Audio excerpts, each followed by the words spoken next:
What's up, everybody? It's Chad. I'm back again with another episode of Ask Chad Grassy Logic. We're filming a little bit earlier in the week, so pardon if some of the information is a little late getting to y'all. I'm here today with my friend Ryan Stewart. Thank you so much for joining me, buddy. Thank you for having me, Chad. I appreciate it. Of course, man. Thank you.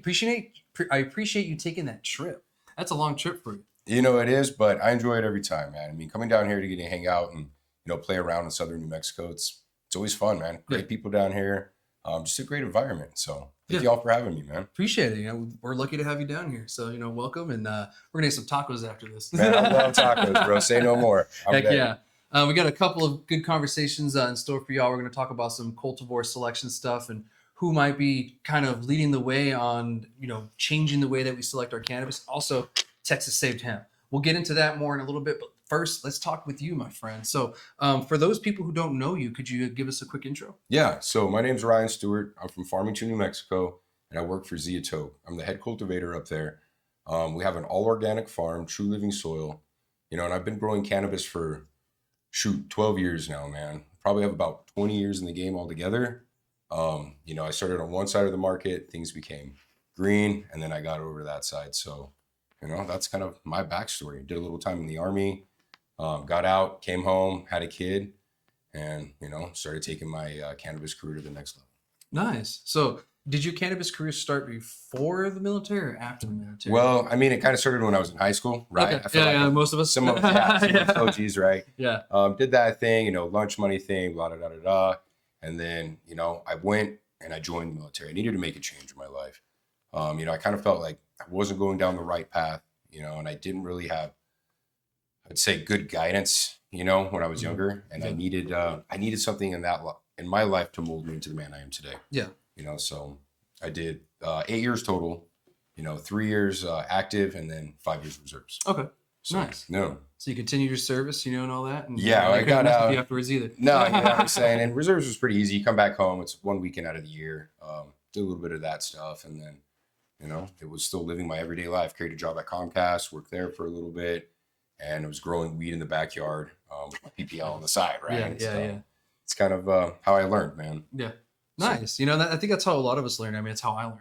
Right. I had my PPL the whole time too. I got in the program in 2013 and, I got out of the Army around like 2011, 2012. Right. And so I pretty much started smoking weed the day I got out of the Army. I signed out on leave and I flipped everybody off and I said, fuck you guys. I got my DD-214, right? I didn't know you were a veteran either, man. Yeah, I was in the Army. Yeah, okay. I was I was going to ask you what your MOS was, but I was a 35 mic human intelligence collector. Okay, cool, man. That's a fun job. Yeah, sometimes. Well, I didn't have anything that cool. I was a 19 Delta, which is a generator, 91 Delta, which is a generator mechanic. Okay.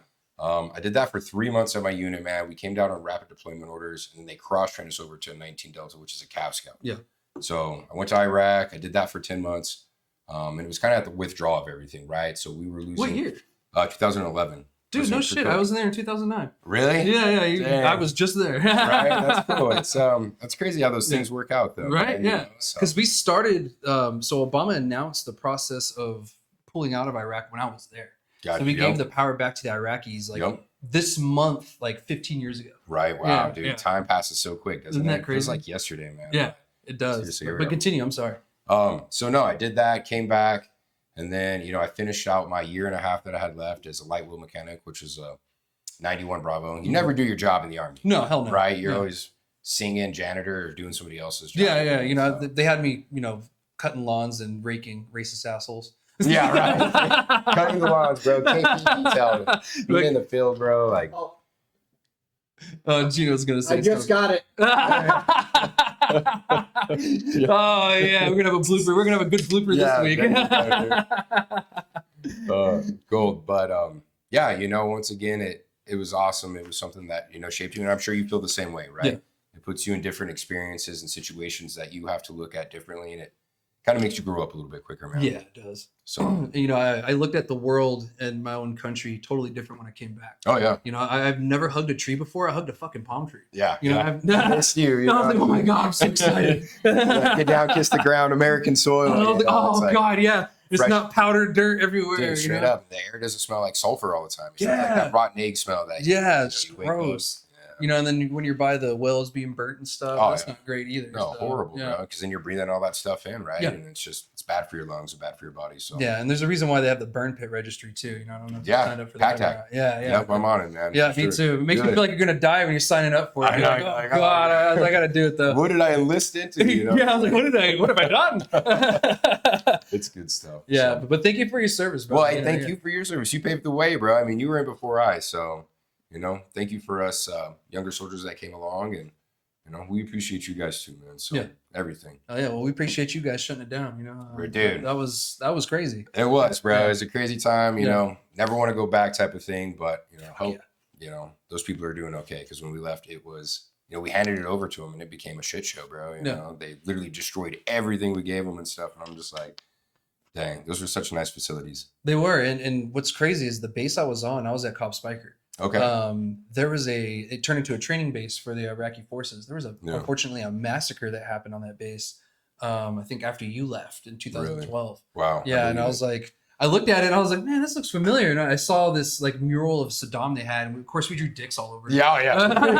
Yeah, there's a bunch of dicks all over it. Yeah, a bunch of graffiti and dicks and stuff. But yeah, I saw that and I was like, oh shit, that's Cobb Spiker. And I was like, oh no, oh Damn. brother, no, that sucks. Did you see like the videos on YouTube, or where did they pull up for you? So it was on the news that it happened and okay. everything. So like I didn't see the actual, you know, footage. I just, you know, read the article and everything, and I knew exactly what it was. Exactly. You know, Like, I was just like, ooh, you know. So it's unfortunate, and you know, with the local news lately, you know, unfortunately we might be going back to that. So hopefully, you know, we don't, you know, because you and I know that last thing we want is war and sending more of our troops over there. War is ugly, man. Yeah, it is. War is hell. It is. But let's get back to the conversation and you and everything. You know, so you did two jobs, and that's funny. You did the 19 Delta and you did the 90. So they just flipped your numbers around, really. I know that. I always thought that was the weirdest thing, bro. Yeah. It's just a switch on the numbers, but still carried the same, you know, Delta, bro. So yeah, it's kind of like it was meant to be, almost, you know, in a weird way. Yeah, it is. And like, you know, I was an interrogator, human intelligence collector, but they had me doing analytical work too. So it's just like, what the hell? I wasn't trained to doing any of this, you know, like at all. No. You know, so I was like, all right, eventually you figure it out. You just execute, right? You do what they tell you to do, and you make it happen, man. I mean, yeah, the best you can. And, yeah, you know, like can't take no. You know, it's like no. you do not say no. You just figure it out. You stay flexible, right? Yeah. Semper Gumby. There you go, man. I live by that. Yeah, guys. So it's a common term. Yeah, right. I put it on my socials all the time, like Semper Gumby, guys. Because there you go. You know, even in cannabis, you got to be Semper Gumby. Oh yeah. You know, like you have to be very flexible because things are always changing. You know, like with this Texas thing. Yeah. You know, that's huge and it's a big change. Well, not a change, but it's a big save and all that. We'll get on that conversation later on. But yeah, let's get back onto the, you know, to your conversation. Let's talk about the cannabis. So after you got out the military, you know, what really drew you into the cannabis industry? So what drew me more into the cannabis industry was they had me on a bunch of prescription drugs, right? For PTSD, insomnia, you know, like Ambien, stuff like that. And I really wasn't okay with taking these synthetic drugs. Why? Because they would make me reclusive. I didn't like to leave my house. I like to just stay in my own spot, my quiet little area, right? And it kind of made me a zombie, man. So I wanted to get off those drugs and find something that was more holistic, herbal wise. And, you know, I've used cannabis in the past, you know, and I've always had great results with it. And it's something that is a lifestyle and a passion for me. So I got off all that crap, dude, and I started growing cannabis. Nice. Right. So I started buying it from a source. The source wasn't very good. So then, you know, I traveled up to Colorado because I'm only 45 minutes away, right? Yeah. A lot of cannabis action was going on there at that time. Yeah. So I ended up buying from a friend up there, coming back. And then, you know, that's kind of how it all started from there. Yeah. Built this great relationship with him. He taught me how to grow, kind of pulled me under his wing and showed me what he was doing, you know, and then I jumped on the forums online, right? THC Farmer. I know that one. I think the other one was like Icy Mag or something like that. And, you know, Subcool was real heavy on there. So Subcool has been. Shout out Subcool. Rest in peace. RIP, man. Yeah. You know, he was a big foundation for me. And especially moving into the organic cannabis side of things, right? His super soil recipe back in the day. I mean, it's famous. Everybody knows Subcool's super soil. So I got into that, and then I bought my first book, which was TLO, True Living Organics by the Rev. You know, and those were my Bibles, man. I studied those things. You know, I did what the Rev was doing with compost teas, and then I kind of figured out what worked, what didn't work, what I could use a little bit more of for amendments, what I could use a little bit less of. I kind of just honed in and started making my own compost teas that way, man. Nice. And you have to do that to your own environments too. You know, like I've talked about this in the past couple of weeks, is I'm realizing that people from other states don't realize that different climates exist. Oh yeah. And, you have to change up what you're doing to satisfy those requirements in Yep. those environments. Like you can't grow in New Mexico the same way that you grow in California. Oh hell no. It just doesn't fucking work. Like and One's vice versa. way drier, one has Yeah. way more humidity. Yeah. Temperatures even play Exactly. a huge factor into it, man. So yeah. I mean, yeah, exactly. The VPD and all that too as Yep. well. And the different pressures. Even when I lived in Hawaii, trying to grow chili, just simple chili like a Thai pepper. Yeah. It's totally different than growing it here in New Mexico. For sure, right? Because that plant can last you years Mhm. in Hawaii because it never gets cold, so it never goes through that cycle. It's just continuously continues, living. yeah. That's so cool, man. It is, yeah. But eventually you do have to kill it, because it'll deplete. For sure. Eventually. But that was interesting. I was like, oh man, these don't die. I was like, I wonder how long this chili's been here, because when I moved in, it was there, and I just revived it. Yeah. Yeah. So that's one thing that I'm realizing is that people don't understand how different it is. Because being in Farmington, I mean, your climate's different than down Way here. different, bro. So like once again, we're 45 minutes away from Colorado, so we get a lot cooler temperatures up there. Yeah, quicker too. And quicker, dude. Exactly. But so we run our outdoor until about the 1st of November. Is right when we can get there. Maybe that third week, kind of just depends once again on the weather. Mm-hmm. If we're getting a bunch of rain, if we're getting, that humidity, then we got to obviously take them down early, or we got to tarp them, right? Yeah. To keep the rain and stuff off them, especially when the buds are big and heavy. So yeah, you do have to kind of play to what Mother Nature gives you outdoors. And, in the greenhouse, it funnels in there too, when things are nice and cold and, the winter time, we have to close up some of our duckings and stuff like that, so we're not drawing too much cold air in. Mm-hmm. And it kind of balances out with the heaters, but we still have our passive air movement through there, and it's keeping everything nice and fresh, dude, and exchanging everything that we need to in the air. Nice. Yeah. So there's ways around it. You have to, you're using your environment to your advantage. That's it, bro. Yeah, and that's what you have to do. Yep. And then that's the only thing you can really do, especially outdoor, because dude. you're just at the mercy of Mother Nature at that point. Yep. Whatever she throws at you, you just got to react. Yeah, you're like, please let it be a good year. Not a lot of bugs, stuff like that, bro. No hell, please. No hell. And luckily enough, the hell isn't bad up there. So we're That's not good. getting pelted all the time with hell, but Mhm. it does happen every now and then too. I mean, last summer we got floods around July. Mhm. It was hell in and flooding out real bad up there, and one of my neighbors lost a cow, dude, lost all of his chickens, and it was crazy for a little bit, man. And that's money. that translates into money for people. Big time. And food and money and time and all that stuff. So Yeah. that's unfortunate that happened. But that's cool that you're figuring it out how to get it done over there. You got to. Can't take no, right? Yeah, Can't take no as an answer, man. You just got to keep Exactly. driving on. So Yeah, and so is this so where you at right now? So we're in Farmington, New Mexico. Yeah. The company I work for is Zeatote. That's what I meant. Sorry. No, yeah, you're good. We got 2 dispensaries up there in Farmington. And then we got a grow as well. So we got our light depth greenhouse, that runs year round. And then we got an outdoor that sits in the back. And we're actually on another farm. So we moved into a farm called Flying H Cannabis. Mhm. So I helped them with their outdoor. I got them set up. And then, we set up our outdoor. And then they had a greenhouse that we're leasing out from them and using their greenhouse to grow in. So it's kind of like a partnership, right? One hand washes the other. We move a lot of their weight through our dispensary as well. They're fully organic, just like us, pesticide free. And what's cool about that is we can put out a lot of different varieties, Mhm. and it's not just those same things. And that's what I've noticed in the industry is, I mean, people have their favorite, strain to come back to, but variety wins at the end of the day. Yeah. Because even myself as a connoisseur, I want to try new flavors and new terpene profiles, and I mean, it's nice to go back to those ones that you favor, but who doesn't like trying the new burger on the block, or the new nug, So, Exactly. And the variety keeps everything alive. It keeps everybody competitive. yeah. And it keeps the innovation going.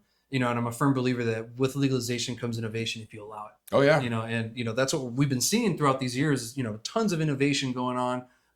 But that's only if we allow it and we allow the process to just naturally happen. Unfold. Yeah. Yeah, exactly. Like at the same Jinx, here we time. go. Oh, damn it! I guess I'm during tacos. So, you're in outdoors. Are you in the ground? Or are you in pots? Yep. So, I'm a firm believer. I mean, you can grow fire in pots too, guys. But we do the trench method. We dig straight in the ground, throw down a trench, throw our living soil in there, and then I amend that living soil. Okay. Right. So Nice. we'll go through every year. We'll top dress a little bit too once we're in the season, for flower, for veg. Mhm. I do compost teas weekly for the plants as well. So that's just beneficial microbes that I put into the soil, which is probiotic farming. Yeah. Right. Because in true living soil, you have to take care of your soil first, and your soil has to be happy to have that good relationship with the roots And then, you know, the roots obviously uptake, feed the plants, and grow the fruit. Yeah. Right. Definitely. So it's all symbolic relationship. So we use compost teas heavy, man. You know, and I'm a firm believer, once again, it doesn't have to be anything crazy. You know, good base, earthworm castings, molasses, and a little bit of kelp or insect frass. Yeah. And you got yourself a beautiful compost tea. And you can really see the difference when you start applying them. You know, how bigger the plants get, how fuller the nugs get, and how much more of a terpene profile you can bring out of that nug. Yeah. You know, and you know, it's really giving the plant more of what it's fully capable of doing. Exactly. Pushing it to its limit. You know, farmers like you have really changed my perspective on living soil. Yeah. You know, and especially living soil indoor. Right. I've seen some places, Carver Family Farm, shout out to them. You know, love Andrew, love Carver. He's doing such a great job. And, you know, when I walked in, the first thing I noticed when I went to the back is I was like, it smells like hospital meets outdoor. Yeah. Like, how do you do that? You're like, what's going on? I was like, I'm confused right now. Like, it smells clean, but also like a forest. Like, like a hospital inside of a forest. Like, I like this. I think I want to move in here. Yeah, I know. I want to live here. It gets you back to nature, bro. You know, that's where we all came from. And, you know, they're doing it right, bro. The rosin, phenomenal. Like, Andrew, Carvers, you guys are doing great. You know, great. I love them. Mad respect to them. They took me through their facility as well. And I was just blown away. I was impressed, man. They're, for the organic side, they're doing it right, man. Oh, 100%. You know, those are the people I applaud. And I mean, I love my salt-based growers too. Like, you guys are awesome, but organic has a special place in my heart because first and foremost to me, it's medicine, man. You know, and I want to provide the best medicine that I can.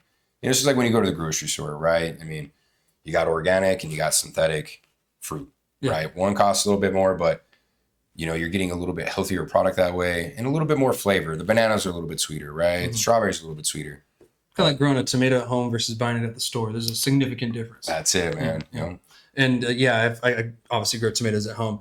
But yeah, you know, you don't really get that with like the big corporate grows that are just pushing out plants and all that, and pushing out weight. Yeah. You know, these super crazy dense nugs, you know, testing out at 31%. Yeah. It tastes like cardboard. Yeah, it all tastes the same almost, you know? Yeah, it does. You're not really pulling different terpene profiles from them, man. And that's, I mean, they're beautiful nugs, right? You can grow synthetic. Dude, they are the prettiest, most frostiest nugs you've ever seen, you know? But to me, sometimes they just lack the smell, man. Yeah. And the nose knows. Oh, all 100%. Yeah, always, you know. And, you know, the next conversation we're going to have, I know you're going to like too, because I'm excited to talk about it. But going on that, you know, I want to ask you this question. I'm not going to lead into it, but it's kind of part of it. But I wanted to ask you this beforehand. You know, how do you feel the state of our genetics, where they are right now and where we're headed? Because we've kind of catered them to this high THC thing, below everything else. You know, how do you feel the direction we're going? And do you feel we need a shift? Well, I think first and foremost, it needs to be education, right? Like you said, it's not all about the percentage of the THC. You know, because when I ran the dispensary, what I seen was a lot of clientele, you know, patients would come in and they would be like, what's your highest percentage? You know, what is the strongest stuff you got? And for me, you know, I mean, I understand there's always going to be that customer there. Yeah. Right. But I try to educate them that it's more, you know, terpenes have a play into it. And those terpenes are beneficial health-wise for you. You know, they bring medicinal benefits. Yeah. Where if you're just going for just strictly THC numbers, it's almost kind of like a flawed system. Yeah. You know, I mean, so we just won the SE award for best organic flower in the state. Congratulations. Right. Thank you. You know, shout out to my team. Those guys are awesome. Billy, Lori, you know, they always make sure that, you know, everything needs to get done on the day. Whatever I ask, they execute and they do it well. And it's all about love, you know, passion for the plant and just us being there messing with the plants every day. Right. And then also on top of that, great genetics. Dude, it's a compound genetic litter bomb. You know, they're producing some fire and a lot of their strains are, you know, very stable. Yeah. You know, so, but it was only a 22%er. Yeah. Right. It was a 22%er, dude. And I think our terp profile on it was 2.5, maybe 2 3/4. Yeah. You know, 2.75%. Yeah. And that's what I think really helped put a big play into it. It was because it was blind testing. Yeah. Right. And that's what we want. When we go into these competitions, we don't want it to be packaged out, you know, because we don't want to sell. We're not selling the package to the judges. Yeah. Right. Yeah. It's the best of the best. Bring what you got. Let's see what's going to stand with everybody. Yeah. And blind test it. Yeah. And that's if you want to judge the packaging, have a separate category where you judge the actual packaging. It. Yeah, you know, yeah. But that should be a packaging judge category, right? Because you shouldn't judge a product based on the packaging alone. Yeah. Right. It's a plus. Yes, it is a plus. Yeah. You want to have great packaging, you want to have great logo. But you also want to put quality product in there. Mhm. You know, good, healthy products, bro. Yeah. And you know, Like they ties all it all together. it does, it Yeah. does, you know, and that makes it a gold product right there. You know, shout out to Headspace. I love those guys. Once again, their design team, freaking awesome, Mhm. bro. They are pumping out some cool graphics all the time, but also at the same time, their hash holes always burn even. They're using high quality grade cannabis and rosin, you know, because I know they're buying a lot of the rosin from Couchlock and stuff like that. Once again, love them. You know, but those good companies, when they come together like that and join forces, dude, they just build such an amazing product. You know, Yeah. from the looks, from the taste to the smoke, it's perfection, bro. Yeah. You know? And we need to see more of, you know, collaboration like that in the industry, you know, because like so many people are even when it comes to dispensary, you guys should work together. That's it. Yeah. Yeah. Like work together, you it's know, like, not about fighting, bro. Yeah. You know, there's enough of the pie for everybody to go around with. yeah, exactly. You know, like stop trying to, you know, fight over crumbs when there's a huge piece just over there. There you go, You know, bro. like work together to Yep. get that piece, you know, That's because it. you both can break off that piece and have a really good piece of pie. Exactly. You know? Everybody's happy. Everybody eats, you Yeah. know, and it's, I mean, that's the beautiful thing, right? And Yeah. and us as Zeotope, we try to do that. We try to uplift everybody in our area. You know, we even bring in from different farms that are local dispensaries as well, and just try to make them part of our family and our team. Yeah. You know, because we are stronger in forces, and we're all in this together. Yeah. You know, there's no reason for separation and division in it, man. So Yeah, definitely. I appreciate that. And so what would be your advice to the closet grower who's starting out, well, not starting out, has been growing in the closet for years. Now it's time for him to move up to the facility. What would Okay. be your number one advice to the kid doing that? So like trying to move up from the closet to a facility, learning to manage, you know, because my biggest thing for me was going for my outdoor 6 plants, which, you know, they were huge plants. So Mindo Dope Boys, I've modeled them for years, right? And I try to grow as big as I could with this, you know, my 6 plant count on my PPL back in the day, right? Yeah. And then when I jumped up to my first grow, I went from taking care of 6 plants to 152 plants. You know, the biggest piece of advice that I can give you when you're trying to take it to that next level is to make sure you have the basic foundations of growing cannabis locked in, right? You know, pH, how you're going to fertilize, whether you're a salt-based grower or organic grower. And then, you know, you need to get your formulas down. So one big thing for me is I went from making 50 gallons of tea, you know, weekly to 1,500 gallons of tea. And the way that I did that is I literally sat down, I wrote out recipes and everything like that. And same for amendments as well. When I had to come re-amend these rows that were 100-foot long, you know, 3-foot wide, you know, I broke everything down mathematically, had my formulas, and then that way I knew I was on point with what I needed to provide for tea or fertilizers like that. Because in the organic game, if you go too heavy, you could always have a risk of cooking your plants, right? Especially if you're not letting your amendments break down and cook, you know? So that was something that, you know, you want to be prepared on.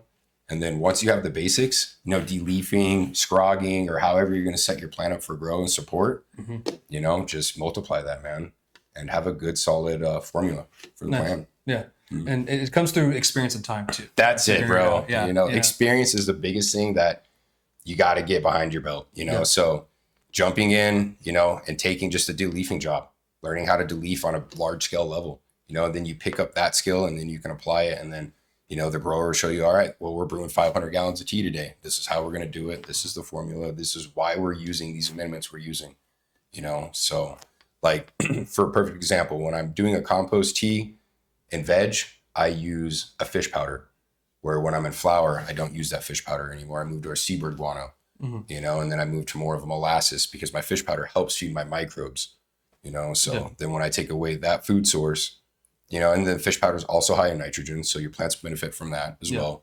But, you know, when I take away that food source for the microbes, I add in molasses, and then that feeds my microbes and makes my population go crazy. Ah, there you go. Yeah. Kind of just keeps them sustained, and then you give them the sugar to kind of just. Yeah, to blow them out. Yeah. Exactly. Where, like I said, in veg, that fish powder is still providing, you know, the nutrients out of the NPK, but it's also beneficial food source for my microbes too, where I don't have to use that sugar, you know, so I'm not going to feed them twice, Yeah. you know, where the fish powder, it's like 2 birds, 1 stone. Yeah. Right. I'm giving them that boost of in, but I'm also feeding the microbes at the same time. Yeah. And to let you guys know, those who may be new to the show or something like that, we talk about growing a lot here on this channel because, you know, I've been growing for years. NPK stands for nitrogen, phosphorus, and potassium.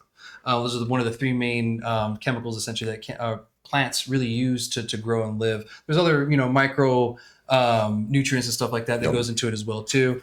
But those are the main three that people will talk about, just in case you guys were kind of confused at what NPK means. And to be honest, you see it on nutrient bags all the time, or even garden bags when you go there, there'll be the 3 numbers on there, and that's telling you the NPK amounts on the bag or on the nutrients. So a little tidbit for y'all. There you go. No, that's it. Education right there, bro. Because I'm sure there's a lot of new growers that still don't know what that is, right? So, study your first, feeds from fertilizers, and then like potash and stuff like that from secondary sources. And, those are things that the basics, the formulas that you got to grasp and really get a hold of, because organic is definitely different from synthetics, salt base. So 100%.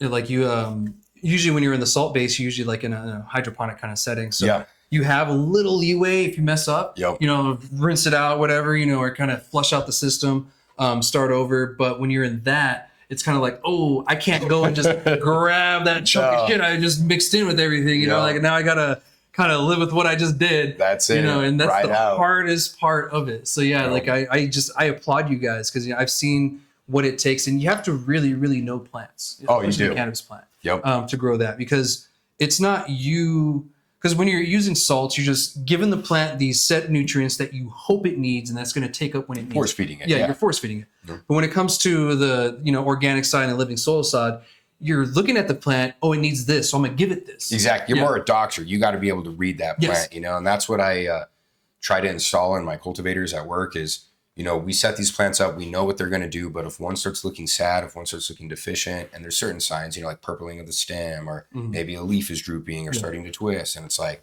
all right, you're the doctor. Now read this plant. What does this plant need? What do you think? Yeah. And then we start troubleshooting from there, and then kind of figuring that out and getting them back on track, man. Yeah. So.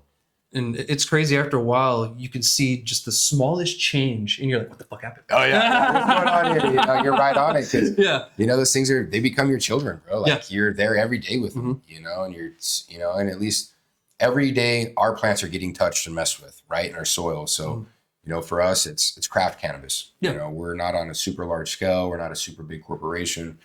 We're just a craft cannabis farm, man, trying to produce the quality. And craft cannabis is really going to be leading the way for the industry nationwide. Oh yeah. And it's already kind of there in the states that have it. Right. Like us here in New Mexico. Yeah. Very privileged. And we realized that we needed that early on when we were pushing for legalization, because we saw the mistakes and everything that we did wrong with the medical side. Oh yeah. We went super corporate, super limited. Yeah. Super low plant count. Dude, actually, I'm one of the ones that convinced them to go to a mature plant count. I called them one day.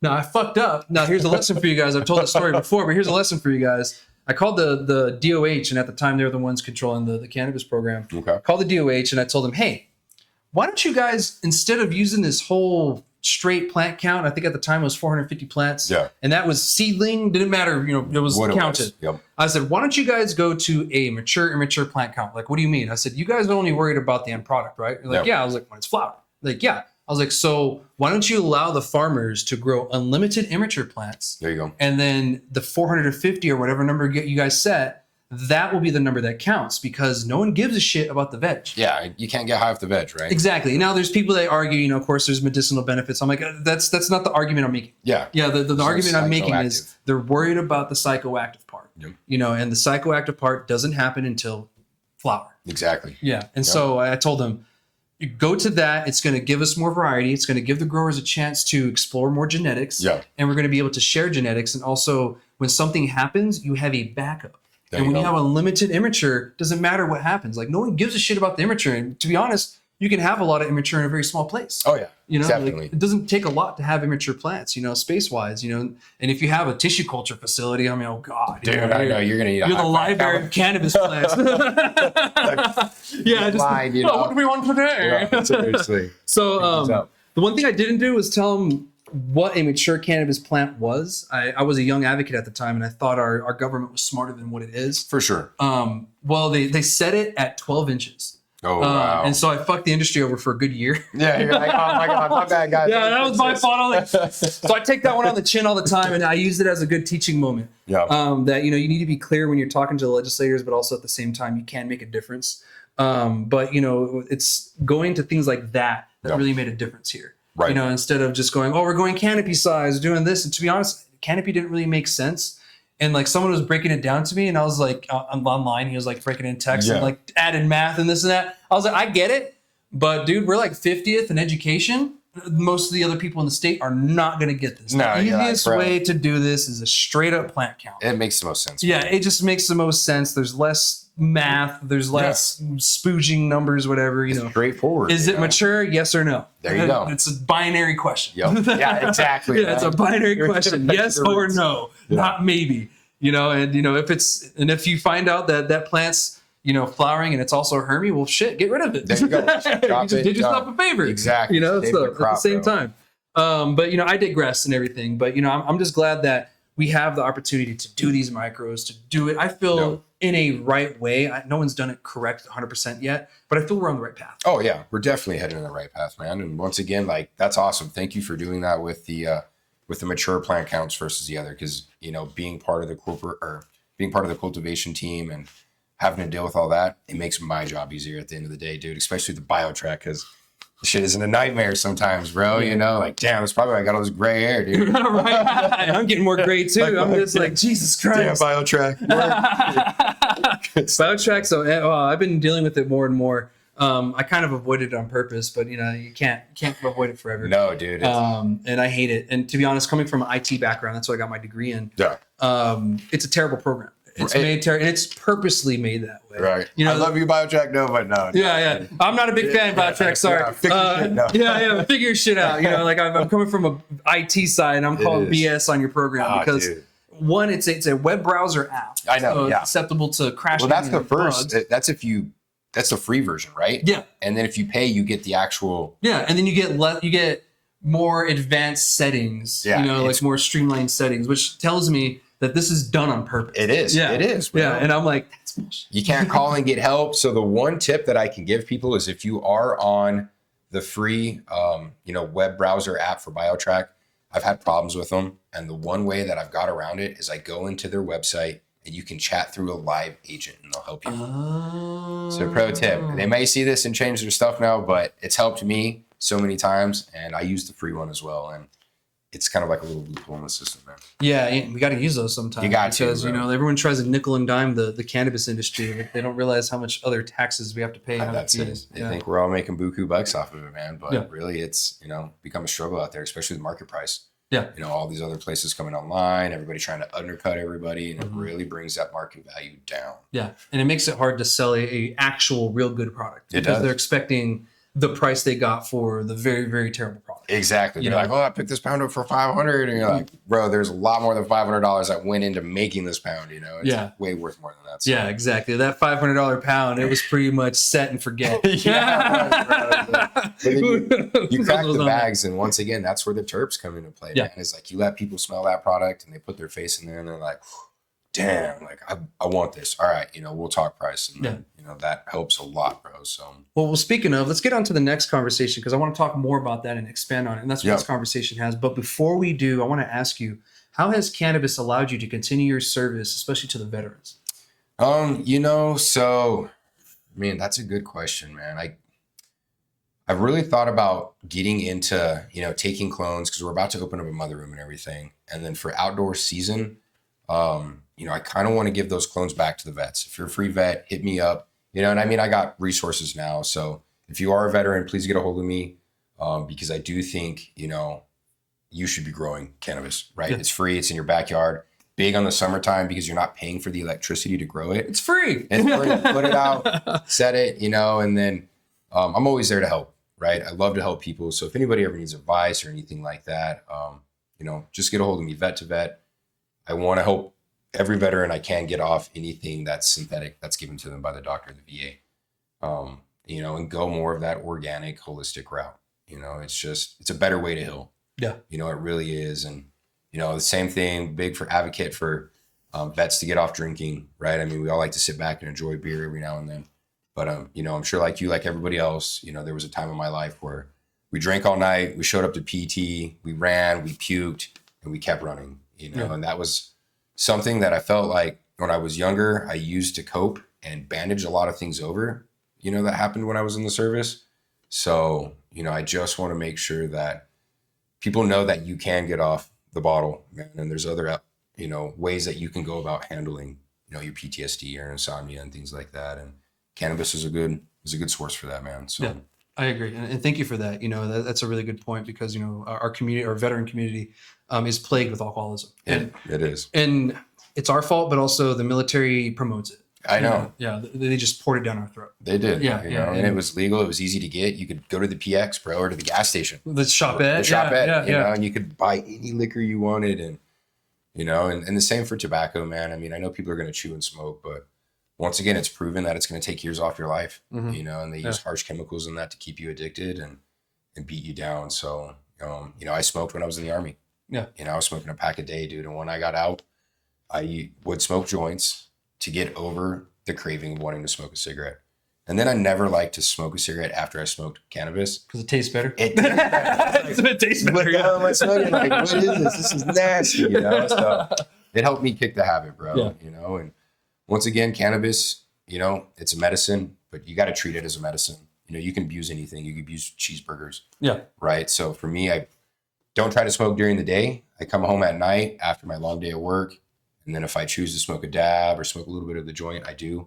But, you know, once again, you do those things responsible. Yeah. Right? Don't be out smoking and driving and, you know, being a hooligan and stuff like that. And smoking in Walmart. Don't do it, you know, because somebody's gonna pull you to the side, man. And, you know, just do it in a safe environment in your home and enjoy it. Yeah. And we have lounges now. Dude, we have lounges now. Yeah. But maybe after we get tacos, we'll go have a joint or something at the lounge. Okay. Yeah, cool. Sounds like a good time. Yeah, we'll do that. Sit down. But with that being said, thank you so much for that. You know, and you know, I'm glad that you're going to be providing clones to veterans because, you know, veterans love growing. They do. Know, like, and we're fucking good at it. Yeah, we are, right? I mean, attention to detail, bro. That's the thing, you know. So. Yeah.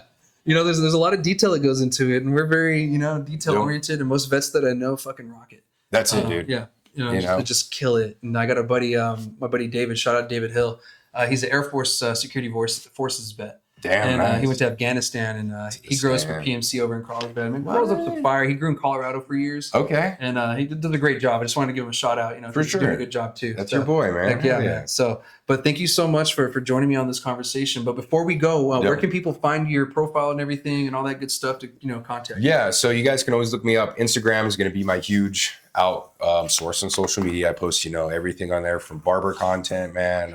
I just recently did a grooming video. I know my beard's a little crazy right now. Yeah, we forgot to talk about that. Let's talk about that real quick. Hell yeah. So, I went down to El Paso. I got a good friend down there. His name's Michael Ryan. He's a famous El Paso barber. And we just did a grooming video. That's the one thing I get asked the most is, how do you take care of your beard? What's your maintenance? What's your routine? So we went ahead and broke it all down. He shot the video, did all the editing and everything. And I gave my routine, man. So if you guys got a beard, especially the veterans, I know you guys love growing your beards, man. Check me out on Instagram at Medicated Earl. Earl's going to be spelled ERRL.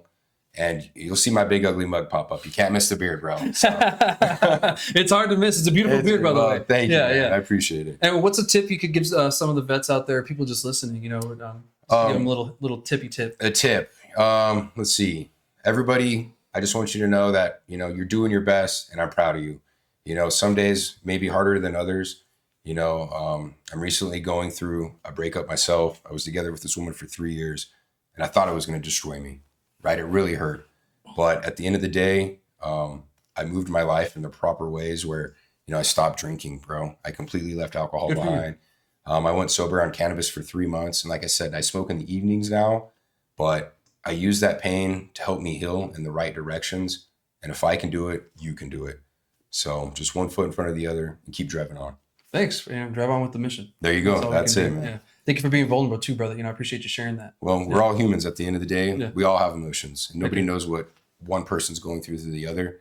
It's just about being nice and respecting, the people to your left and to your right. Yeah. And that could change their day and their life, man. 100%. You never know, the interactions that you have with people could save their life. That's it. Yeah. Just like cannabis. That's it. So it's a simple conversation. That's it. Yes, sir. I appreciate it. Let's get on to this next conversation because I'm excited to talk about it because, I saw this and I said, this is a perfect conversation to have with someone else who grows. Yeah. So I'm excited for this because we were talking about THC. THC to me doesn't mean shit. And this is something that I've been pushing myself. You've been pushing it, but I've been pushing this personally. I've been seeing it more pushed in the industry itself, which is great to see. Yeah. We're making some leeway here in New Mexico. It's a little bit slower than other places. You know, it makes sense. Right. But I do see a change. In Sunland Park, there is a change and a shift. For sure. And I've asked some of the bud tenders there. I said, yeah, there is a shift. You know, they want more of the better quality and the better tasting stuff. You know, you still get most of them just like, oh yeah, I want the whatever, you know, because they're going back to somewhere in Texas and they just want to get whatever best for their bang for the buck.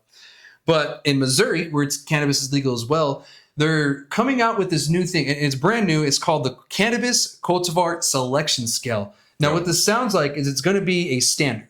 Okay. And it's going to be a standard for purchasing your cannabis. Gotcha. And so instead of going, well, this is 31%, this is 25% THC, this is this amount of CBD, this has CBG, they're going to put everything together and kind of give you like an all around, well, this is like a number thing, kind of give you a scale. Yeah. 1 to 10, right? 1 to 10. I'm not too sure what the scaling is going to be. I hope it's something cool. But, you know, let's for now say, yeah, maybe it's 1 to 10. Okay. You know, like I got this plant from whatever. Oh, what does it say online? Oh, it's a 5. Okay. You know, and then under the 5, it'll give you the reasons why. You know, boop, boop, boop, boop, boop, this is why. And then, you know, as I go into this, I'll tell you guys, you know, exactly what it is. And here at the end, actually, this is like their little mission statement that I pulled a piece from their website and kind of made it shorter. Yeah. CCSS is what they're calling it. Standardizes cannabis flower scoring with lab data and blind assessments. It aims to clarify cannabis quality for consumers, retailers, and producers based on fairness, transparency, and integrity. And I love that. Yeah. You know, and the blind tests are important because there's less bias when it comes to, you know, like we were talking about with the competition. Yeah. You know, having a blind judging is better. For sure. Because there's no bias. It's fair. Yeah, it's all fairness, right? At that time. Exactly. Unless there's something that those people are really known for and they're only known for that and it smells only that way, there's really no way. Yep. You know, and these days that's not really happening that much. People are being very distinct, usually told from that. So this is great. And it's going to display the rating on packages as an accessible guide for confident purchasing. So that's great. So you're going to have a little scaling system on there. Now, how they're going to go about this individually, I have no fucking like, how you going to skin this cat, man? Exactly. You know, like this is a great idea, but how they're going to implement it, I'm not too sure. Like, I'm still learning about it. I read the article and I have some tidbits here, but at the same time, I'm just not too sure how they're going to ensure there's no one going to be lying, you know, because everyone's going to go for that 10. Yep. You know, if you look at Google reviews right now and you look at any dispensary, there's no dispensary, and I'll say here in Las Cruces, under 4.5. You may find a couple, but majority are 4.5 stars or better. Okay. And that's because of the old leave us a good review, we'll give you a free fucking penny pre-roll, right? Exactly. Yeah. And so how are we going to ensure something like that isn't going to happen with this? How they're manipulating the system, right? Exactly. Yep. Now, I see they're going to be using testing. So, you know, they're going to pull the test of the products. They're going to have people blind test these products. And it should be fair and everything, but, you know, money changes things, and down the line we could see a difference. So far, you know, what's your kind of thoughts on this? Like, you know, I mean, I think it's golden, bro. If they could find out a way to scale the testing and make it in all fairness, I mean, that's going to give you the most accurate reading of what kind of quality of cannabis you're smoking, right? I mean, a blind test, you don't know who you're getting it from. As long as the tests come back clean, right? Somebody needs there to prove that everything that they're getting in is nice and clean, passing tests for mold, mildew, things like that, right? And then, blind testing, and then just seeing what they feel is the best. Yeah. You know what I'm saying? And I don't know, maybe they need to have 2 categories, one for, you know, synthetic and one for living soil, because just from the terpene profile difference, you know, like one's going to be way more terpy than the other one. Yeah. You know, that's what they did at the Essie Awards, because, you know, you were getting more of a flavorful product out of organic. So then they have the organic, you know, best in organic and best in synthetic. Yeah. So, and that's easy to do, you know, with like a little O distinction or something like that next to it. You know, this is organically grown. And, you know, I think just the terpene levels themselves, maybe they'll have a category within that. So if it reaches a certain threshold, maybe it'll get the O or something, because it only happens with this. You know, maybe there'll be science behind it. I don't know. Who knows? You know, maybe we'll find out more from doing this, because there's so much studying and science behind it. And that's the only way we're going to find it out, is by doing it, right? Yeah. And by jumping into it. So I think it's Missouri that's doing this, right? Yeah, Missouri. It's a place in Missouri, so I think it'll spread eventually. I think they're further ahead of the game, bro. I love it. You know, I really think that's where cannabis should be going into, is, you know, trying that quality under a blind test, because that's when, you know, like, The nose knows, man. When you open a bag, you crush a nug up and you smoke it, and you can taste that weed all the way through it, and you're like, wow, you know, that really spoke to me. Yeah. Or just even the terpene profiles, how they made you feel, you know, or it being an indica, a sativa, or, you know, a hybrid 50-50, you know. So I really think it's a great idea. I do too, you know, and I was hoping for something like this to come out. Yeah. For a while there, some of us were pushing like a total cannabinoid kind of thing combination number to go off of, but that kind of got a little confusing, and, you know, like it dances around too much. It does. But something like this seems a little bit more scalable. Yep. You know, on all scales. And so, you know, you're not just going off of that one individual test, you're going off that test, which gives you one set. And then you're going off of the blind test, which gives you another set. Yeah. And then whatever lab data they have, you know, to go on with it. And maybe they'll add studies to, you know, this, you know, cultivar does this. Because Israel was testing years ago that it is more accurate to tell the lineage of a cannabis plant through the terpenes and the smell and the flavor than it is through anything else. Right. So maybe we'll get more categorized cannabis this way too. It's like, oh, so this is the lineage from this because of the terpenes. Exactly. You know, and maybe we'll just add more stuff to that. And then maybe we can, I wouldn't say revert cannabis back, but we can get back to when cannabis was cannabis, not THC. Exactly. Not distillate, you know? Yeah. And don't get me wrong, it has its place. And It does. There's certain people who need it, but majority of the people who consume cannabis don't. Yep. And they just want a good product in a good time. That's it. You know, and I feel this is putting us on the right place. And they even said it, you know, in one of their quotes is that this is going to educate the staff. This is going to educate, you know, everyone else. And I agree. It's going to educate the customers. Yeah. Because then it gives you the educating point to tell the customer, well, why is it at an 8? Oh, it's at an 8 because the terpenes are at this level. Even though the THC is at 18, look at the CBG. Homie. Exactly. For the Let's daytime. break down the full thing of it. Yes. Not just the THC number, not just the CBD number. Exactly. Right? It's like terpene profiles. You know, what are they carrying? What do they possess? What do they do medically for you? You know, and really get into, that's the biggest thing is education. Yeah. You know, we got to educate the people, bro. Yeah.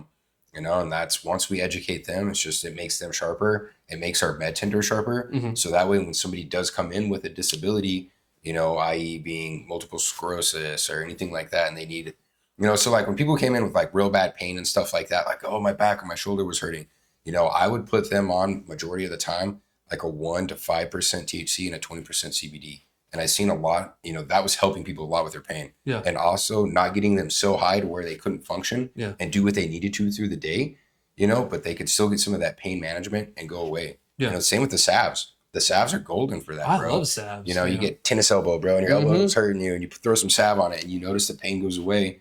And it's beautiful because it's not getting you high at the same time. Yeah. Right? So you get that pain relief, but you can still go out and tackle what you need to through the day without getting dogged down and tired, man. Yeah, and there's a reason why our ancestors used it for so long in the ways that they did. Yes, sir. You know, we're just finding out more efficient ways to get there. Yep. But sometimes we need to look at what they did to get better ideas. Yep. You know, look at the past to like mold the future. Yeah. You know what I mean? Like to make sure we don't make those same mistakes too. That's there for a reason. They made those mistakes already. We don't have to. We don't have to repeat them. You know? Exactly. We just learn, and that's it, dude. You know, history repeats itself, and we learn from history, so that's why we keep it around. Yeah. And like you said, our ancestors have been doing it for years. Yeah. Right? Compost teas. This is nothing new that I invented. Subcool. Yeah. You know, these things have been around for thousands upon thousands and thousands of years, and it's how we've been feeding crops. So, you know, that's all I'm trying to do is tap back in to what our ancestors did, bro. Yeah, I agree. And, you know, I think this is one of the ways that we lead that is because it's going to get us to there by just bringing us a product that is closer to that. Yeah, you know, like, because, you know, we've, like I said, you know, with the genetics talk, you know, I've had this weird feeling that the way that we're crossing genetics and getting feminized plants might mess up our genetics later down on the road. And also and this has kind of been confirmed in the study too, that our want and need for high THC and all this and that has also changed the genetics, you know, to a certain way that we don't want. And it's time for us to kind of bring it back. Yeah. Because, you know, we brought it, we took it somewhere because we just didn't know enough. Yeah. You know, and that was our fault, but also not our fault at the same time. But we'll take that on the chin. You know, there you go. We'll be leaders and say, okay, we fucked up. Live and learn from it, right? Yeah, let's fix it. So now we're like, okay, now we have to backpedal and we'll say, no, it's not just about THC. There's way more into this plant. And this is just a great way to do it. So again, it's called the Cannabis Cultivar Selection Scale. So look out for that. It's probably going to be popping out. It's going to start in Missouri, and you'll probably see it in other markets if this is successful. Gotcha. And it's just a scale. So, you know, this is something that another state can just pick up because all you're doing is using testing results blind tests. So Yeah. what bud tender or people who get a dispensary don't test the samples they get, right? So all you got to do is talk to those people. What would you think about this one? Oh, it was this and this and this. I felt this. Well, would you feel this and this and this? I felt this. Because what I taste, sometimes you're not going to taste. And not everybody's the same. You know, you and me are different. You know, Exactly. I mean, we're the same, but once again, we don't have the same taste palettes, things like that. Medicine doesn't affect us in the same ways. Yeah. Where it might work for me, it might not work for you. Yeah. You know, so that's the one thing is when I was the manager of the dispo, I would make sure that we could test as many products as we could. Yeah. Because when we're going out and putting those out to the patients and that information to the patients, I wanted my med tenders to be educated on it. So whatever they were putting out, you know, they had their own personal experience and they can make recommendations that way. You know, and if those, like I said, no two people are the same. So if those recommendations didn't work, then we would just adjust to him. Yeah. And, you know, like, well, this worked for so-and-so this way, you know, and we would try it there. Yeah. And then the more data we get, the more accurate we can get with it too. That's you it, know, man. Like, and, knowledge is power. Exactly. You know, and the more we know, the better. We're learning so much more about this cannabis plant every day. We are. You know, and it's a gorgeous thing. I love learning. And I hope you guys too, because obviously you're still watching. Tuned in. Hey, learning's everything. And that's the thing is, don't ever stop yourself on education. Life's going to keep teaching you. Yeah. You know, I'm 36 years old. I've been growing for 12 years and I still learn something new every time on a grow. Like, you know, something new pops up and a way to handle a problem, a way to make the support stronger for the plants, you know, scrogging a little bit differently, topping a little bit differently. Yeah. And it's just all trial and error until, you know, you feel like you get it down and then boom, you're learning something new again. Yeah. Fail forward. Yeah. That's what there I'm you trying go. to say. You know, fail, but fail forward. Yep. So, but thank you for that conversation and everything. You know, I'm pretty excited to see where that goes. Yeah, me too. Yeah. Like I'm really excited. And so hopefully we'll see more about it, but you know, that gives me ideas on how I could play with it for here in New Mexico for now. Yeah. To try to maybe figure something out, maybe talk to some people and see what ideas people have on it, because I think that's just such a great idea. I think it is too, man. And I hope they can perfect it. Yeah. And it's something that we can imply because blind testing, once again, is, you know, I really think in all due fairness, there's no bias behind it. Yeah. Right. And that's what we want. We don't want anything to be biased. We want actual numbers and facts, bro. Yeah. You know, so I think it'll be good. Not just, you know, believe me, bros. Yeah. Not just percentages. Show me your highest percentage. That's all I want. Right. Yeah. You got to break away from that scale, man. Yeah, we do. And it's a slow process. We're going to have to rip the Band-Aid, but it's coming. It's coming. I think this will be one of the things. But thank you for that. And we'll continue on to the last conversation we have today. Yep. Now, this is actually big news nationally and just in the industry right now. This just happened not even 24 hours ago, maybe 17, 15 hours ago.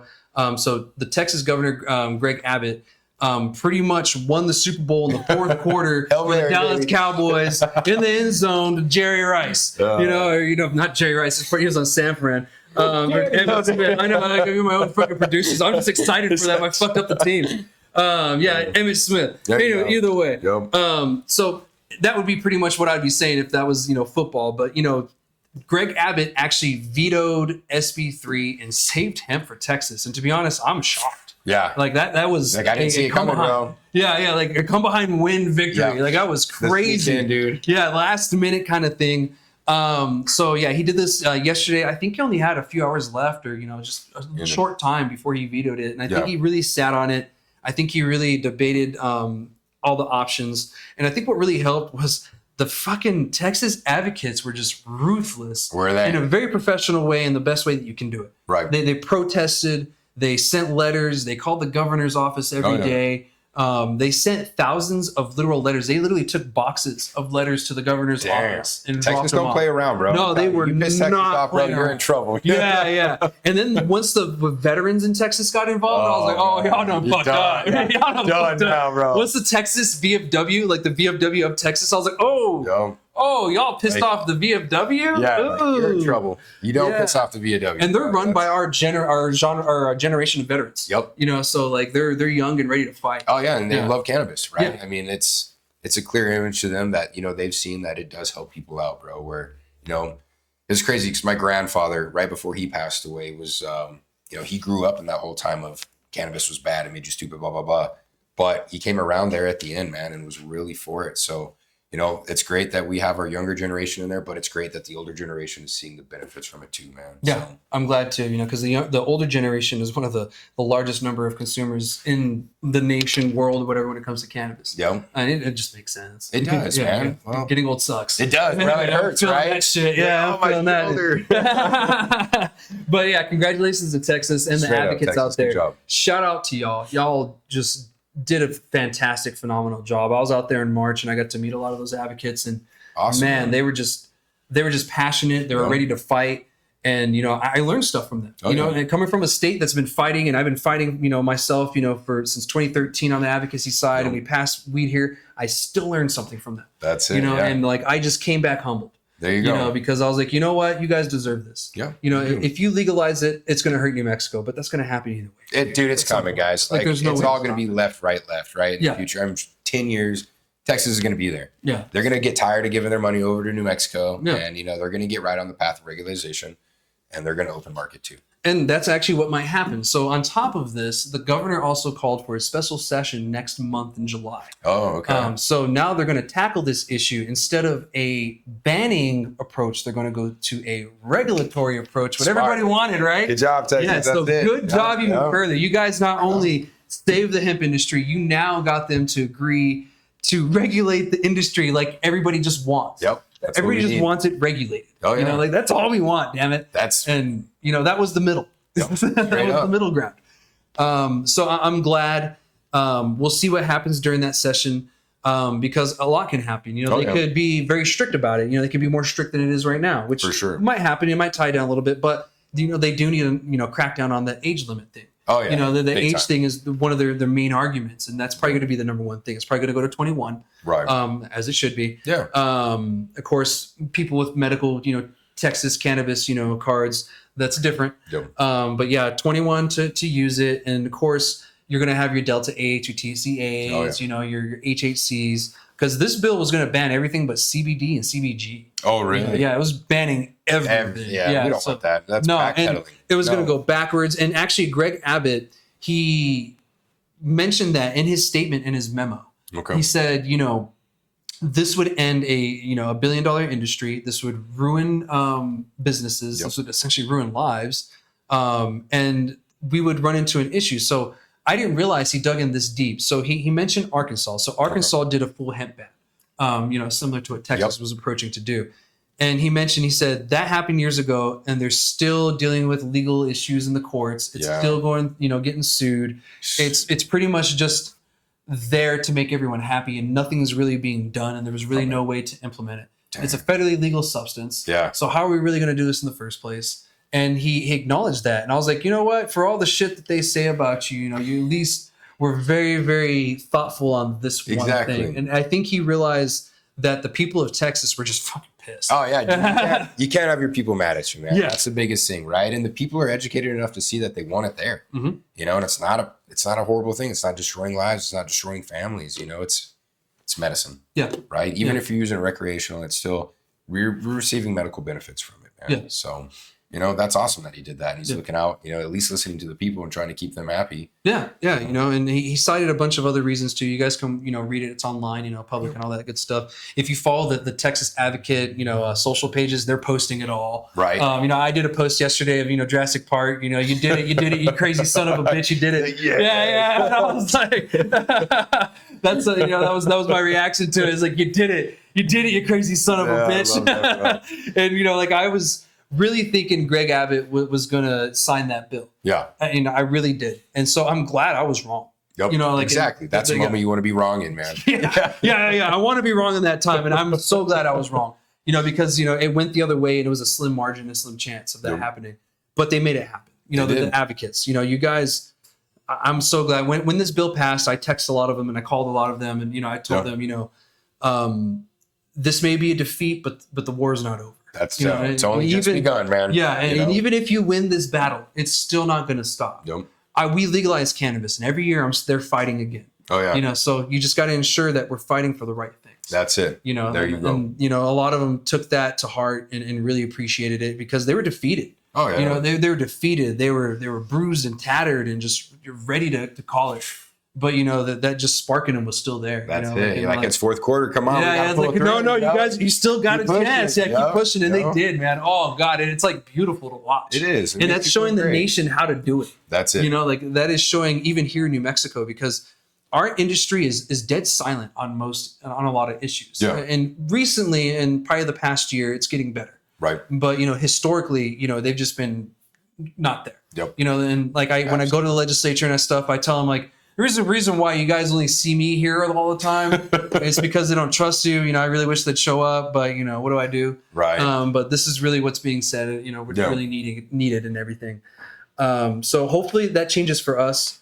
And you know, that's great for Texas because I live so close to El Paso, Texas, that this would have affected me. I go to the VA in El Paso. Gotcha. You know, Sam's Club is down there. Yep. You know, well, actually Costco's down there. There's a Sam's Club, but Costco's down there. You know, it's pretty much Albuquerque in the South. Gotcha. Because everything that I can do in Albuquerque, I can do in El Paso. El Paso right there, yeah. If not more. Right. You know, and just in a different state. Yeah, yeah. It's seriously such a great area, man. Downtown. Great food. Fun. Great food. Great people. Great food. You know, everybody that I'm there, I know they're freaking. I had tacos, burgers that were good from a Mexican joint down there. The Korean food is amazing in El Paso. I don't know if you've had a chance to try it. The Korean barbecue. There's a small community of Koreans in El Paso. Okay. You know, the base.